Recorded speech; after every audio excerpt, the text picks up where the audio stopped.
कांग्रेस नेता सैम पित्रोदा के बयान को लेकर हो रही सियासत पर है, जब संपत्ति टैक्स कानून की वकालत करके कांग्रेस को उन्होंने फंसा दिया। सैम पित्रोदा के स्टेटमेंट को लेकर बीजेपी कांग्रेस पर हमलावर है और कांग्रेस की नीतियों पर सवाल उठा रही है। दिल्ली में बीजेपी महिला कार्यकर्ताओं ने विरोध प्रदर्शन भी किया। एक रिपोर्ट आपके साथ।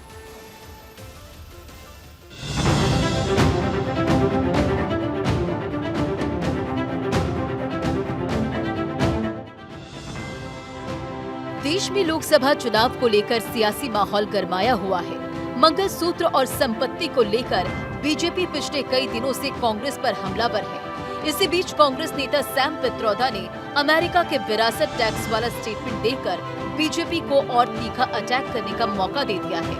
सैम पित्रोदा ने संपत्ति के फिर से बंटवारे पर पार्टी के रुख का समर्थन किया है और देश में विरासत पर कानून की वकालत की है। सबसे पहले आप देखिए कि आखिर सैम पित्रोदा ने क्या कहा है। In America, there is an inheritance tax. So if, let's say, one has $100 million worth of wealth, and when he dies, he can only transfer probably 45% to his children. 55% is grabbed by government. Now that's an interesting law. It says, you in your generation made wealth. You are leaving now. You must leave your wealth for public. Not all of it, half of it. Which to me sounds fair. In India, you don't have that. If somebody is worth 10 billion and he dies, his children get 10 billion. Public get nothing. Sam Pitroda के इस statement को पहले से कांग्रेस पर हावी BJP ने लपक लिया है।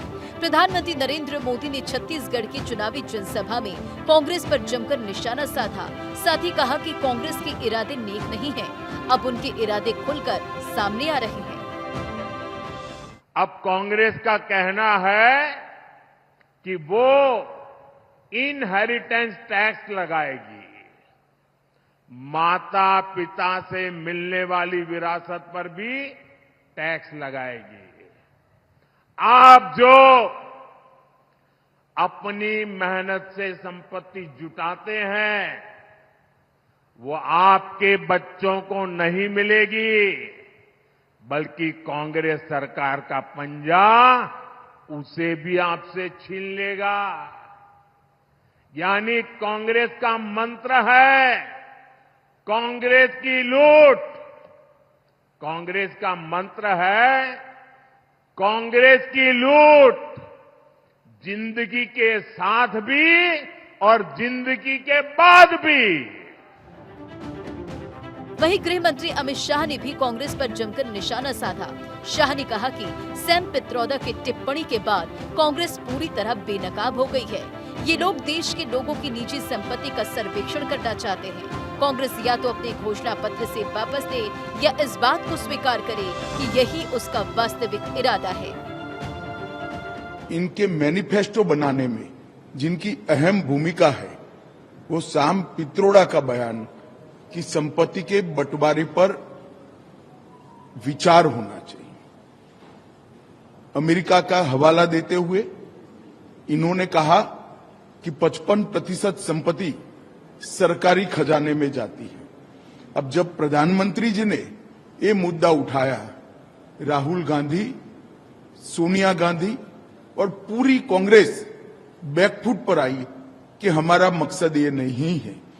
परंतु आज सैम पित्रोदा जी के बयान ने कांग्रेस का मकसद देश के सामने स्पष्ट कर दिया है। यूपी के सीएम योगी आदित्यनाथ ने भी कांग्रेस पर निशाना साधा। साथ ही कहा कि कांग्रेस की मंशा आपकी संपत्ति छीनकर उसकी बंदरबाट करने की है। वह संपत्ति का सर्वे करवाएगी, संपत्ति का सर्वे करके फिर उसका बंदरबाट करेगी। यानी अपनी पुरानी उस प्रवृत्ति में कहां लेके जा रहे हैं कि पहला अधिकार किसका है, और फिर वहीं से उनकी शुरुआत हो रही है। इसके लिए वह जातीय जनगणना को आधार बना रहे हैं। 65 वर्षों तक शासन किए, एससी, एसटी, ओबीसी और अन्य जातियों को इन्होंने उनका अधिकार नहीं दिया। वहीं दिल्ली में बीजेपी महिला कार्यकर्ता हाथों में तख्तियां लेकर कांग्रेस कार्यालय पहुंची, जहां कांग्रेस के खिलाफ जमकर प्रदर्शन किया। वहीं सैम पित्रोदा ने अपने ही स्टेटमेंट पर सफाई दी और कहा कि उनके बयान को तोड़ मरोड़ कर पेश किया जा रहा है। सैम पित्रोदा ने संपत्ति के बंटवारे की वकालत करके कांग्रेस को बैकफुट पर ला दिया है। जाहिर है लोकसभा चुनाव के सियासी माहौल में बीजेपी सैम पित्रोदा के बयान को भुनाएगी। हालांकि कांग्रेस ने पित्रोदा के स्टेटमेंट से अपने आप को अलग कर लिया है और उनके बयान को उनकी निजी राय बताया है। Bureau report, Bharat 24।